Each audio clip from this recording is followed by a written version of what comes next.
I've been a math teacher for 34 years. So sorry for you. So at this point, I can tell you what's going to happen.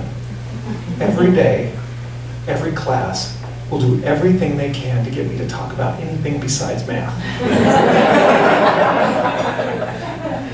And at some point, drugs and alcohol are going to come up. And when it does, I know that none of my students will believe me when I tell them that I have never been drunk or high, that I've been sober my entire life. In fact, they'll get a little crazy. They'll be like, yeah, right, McNeil. And then I get a little bit curious. I'm like, so what, am I the drinker? Or do I smoke pot? They're like, both. Seriously? I'm telling you the truth.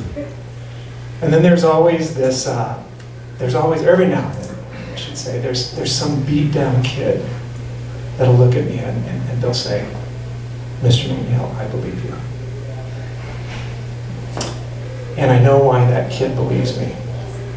Because when I look at that kid, I can tell that they've seen some of the things that I've seen. Like the time back in 1979. I was 18 years old. It's about 3 weeks from graduating from high school. My brother was a freshman, and I woke up one morning and I found him standing fully dressed in the doorway of our bedroom, just staring at me. And I said, have you been up all night? And he just pointed to the bedroom window and he said, you left that window open last night. And the air was coming through here, and my lung collapsed. And he turned and walked away. I said, man, he is just messing with me. And so I got up and I got in the shower. By the time I got out, he was in bed and I couldn't wake him up. And at the time, my mom was on her 5th marriage to a guy named Dave. And so I stopped by their bedroom on the way out and I told him what happened. And my mom said, well, that's really weird, because he came by here earlier today and he told us he had a hole in his heart. So I went to school, got back that night, and I wasn't paying attention. And then all of a sudden I realized, man, it's really late. Where is everybody? And about 9 o'clock, my mom gave me a call and she said, look, I'm sorry, we forgot about you. We've been at the hospital all day trying to figure out what's going on with Scott. She told me that they dropped him off at school, and he got to class and he decided he couldn't breathe, and he started taking his pants off in the middle of the class. And so everybody went nuts.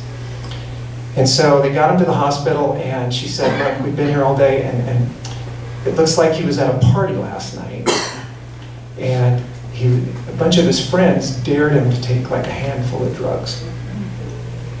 And so we think it's speed that kept him up all night. Took a little speed. But the problem is the doctors think that he's overdosed on PCP. And back then, PCP was called angel dust. And it was developed, I think, in the 50s as an anesthetic. And by the 60s, it was banned because of the hallucinogenic side effects. And my brother was experiencing those side effects. He was experiencing extreme paranoia. He was imagining and believing that everything that could possibly go wrong with your body was actually happening to himself. And the doctor said, we're not sure how to get his brain chemistry back to normal. And so I didn't realize it at the time, but that morning was the last time I ever lived in the same house with my brother. He was in the hospital all summer, and he did not want me to come see him. And I knew why. When my mom married Dave, the first thing he said to me was, you're relieved of duty. He said, I'm the parent now. You don't have to be the parent anymore. Because during my mom's first 4 marriages, I was left in charge way too much without any kind of instructions, and I did not know what I was doing. And my brother and I are very different. We have different dads. He's a very shaky, insecure, very low self-esteem kid. And he's the kind of kid that if he would do anything you asked him if he thought that you would then be his friend. And I could just see him at that party, and then daring him to take those drugs. And him going, sure, I'll do that. And so he did not want me to come see him, because when he would get sucked into this stuff, I'd always say, and I said this way too many times, I'd say, how can you be so dumb? How can you do this? And so I know he did not want me to come to that hospital and to tell him, or to ask him that. He at least let me stop by at the end of the summer on my way to college. And after I left, Dave and my mom moved him from Phoenix to Washington, D.C. to get him away from his friends before they killed him. Spent the next 3 years getting through high school. And when he graduated, he had joined the Navy. And between graduation and boot camp, he disappeared. We all got worried. Finally, he called us up and he said, hey, look, I'm fine. I'm with a bunch of friends. We found this abandoned house. A few days later, we find out he's been arrested. It was not abandoned. The people were on vacation. And they all got arrested for basically squatting in there and having a party, watching TV, and order food. But he was in trouble now. This was some serious charges. And Dave was a lawyer, so he called the judge and he explained my brother's story. And the judge agreed to drop the charges as long as he stayed out of trouble until he got to boot camp. So that Christmas, I came home and my brother came back from boot camp. And when he walked in, I didn't recognize him. Because he walked in and he stood so tall and confident and proud. And he said, I made the drill team. And I said, you mean like where they throw the rifles with the bayonets on the end? He goes, yes, sir.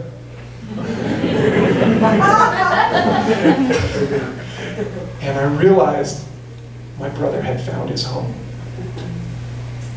That he now had friends that were telling him what to do, and it was all good. And he said, man, I can't pass any of the tests. But they loved him so much, they put him on an aircraft carrier. So my brother was on the USS America. He was in charge of an elevator that does jets from one deck to the next.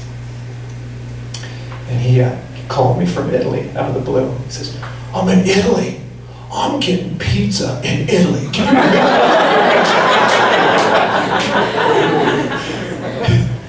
So that's great, man. And then he'd call me up and he'd say, man, I saw somebody die today.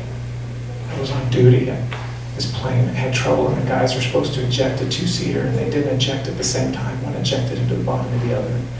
And I thought, oh my gosh, my brother, this is serious. This is not messing around. And then my brother gets a commendation. My brother is the one that has the cool head in a live ammunition drill, and he sees a guy about to touch some stuff he shouldn't without wearing the right static protection clothing. My brother's the one with the cool head. This is great. And then the next time he calls me, he says, I've been honorably discharged. I said, what happened? He said, they sent me to this training and I got paranoid. He said the doctor started asking me questions and they found out about the PCP and they said, look, we don't think that stuff ever leaves your body. We think you must have got stressed and burned some fatty tissue or something, and that PCP got back in your blood. And they said, look, we can't take a chance on you getting paranoid in a combat situation. So we're gonna have to let you go. And at that point, he disappeared. I didn't see him for years. About 15 years ago, I was in Albuquerque visiting an aunt. I had no idea that he was going to be there, but he got a driver's license and he bought a car to drive from Farmington to Albuquerque to tell me that he was sober. And he wanted to tell me why.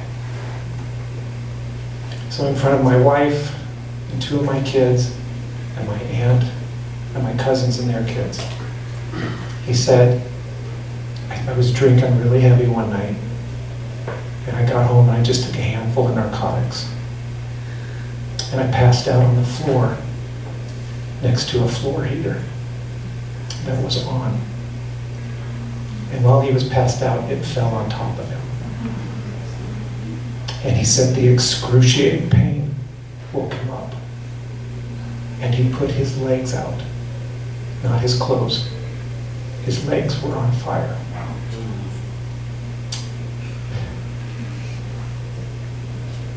And my brother is the kind of kid that decided he had to get up and go to work.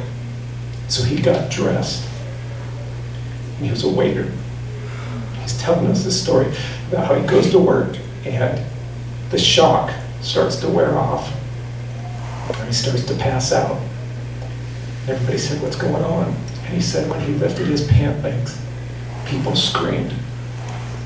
And he was flown by helicopter from Farmington to Albuquerque to a burn unit where he spent 3 months without telling any of us, where he got skin grafts and physical therapy and learned how to walk again.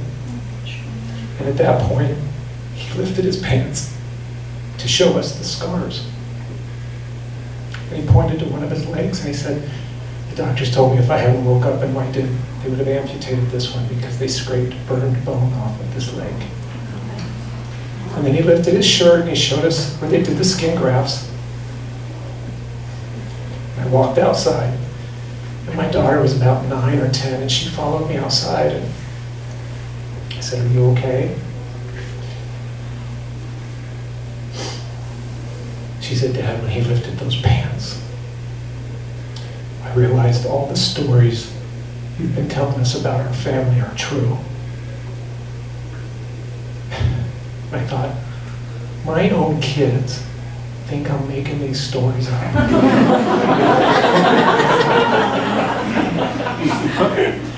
So of course, the kids at high school don't believe me when I tell them I've never been drunk or high. But when I finish one of these stories, and I say, "Now, do you believe me?" you can hear a pin drop in my classroom. And I know that doesn't mean they believe me. But when I look back at those beat down kids in my class, something changes between us. Because now those kids know that I've seen some of the things that they see. And in the back of my mind, I kind of hope that maybe if some of them are at a party, maybe they'll have the courage to step up when they see somebody being pressured into doing something that they don't want to do. Because I know the real reason I tell this story is for the guilt that I feel for not being there the night that my brother overdosed on PCP.